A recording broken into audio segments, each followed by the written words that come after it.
Payapang binabagtas ni Jamie Romero ang kahabaan ng South Luzon Expressway alas 10 ng umaga kahapon nang masaksihan niya ang kakaibang tagpong ito.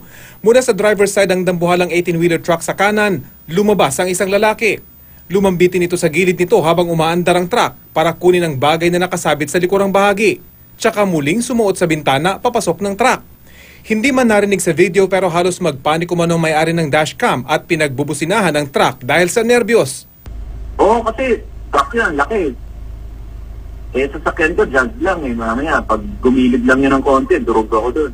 Tinabihan daw ni Jamie ang truck at nagulat na ang nagmamaneho. Tila siya rin ang lumabas na lalaki. Parang magkamukha Pero pwede namang mali ako. Pero parang feeling ko yung driver yun. Posible raw na nakipagpalit ang driver sa pahinanti para makalabas ito habang umaandar ang sasakyan.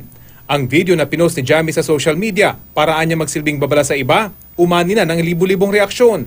Sino man daw sa driver at pahinante ang lumabas, lubha pa rin daw itong delikado. Ang dami-daming truck accidents Tapos biglang ito, umaandar sa expressway, lalabas ng sarili niyang truck. So, hindi lang tama. Ang sabi ng Land Transportation Office, hindi traffic rules and regulation ang binayolate niya, kundi talagang a right sense. person. Common sense po yun. Parang violation goes endangering other motorists. Yes. He's not a proper person to operate a motor vehicle. pero pwede pa rin daw itong aksyonan ng LTO lalo pat napakadelikado ng ginawa nito. Driver man o pahinante ang lumabas ng truck.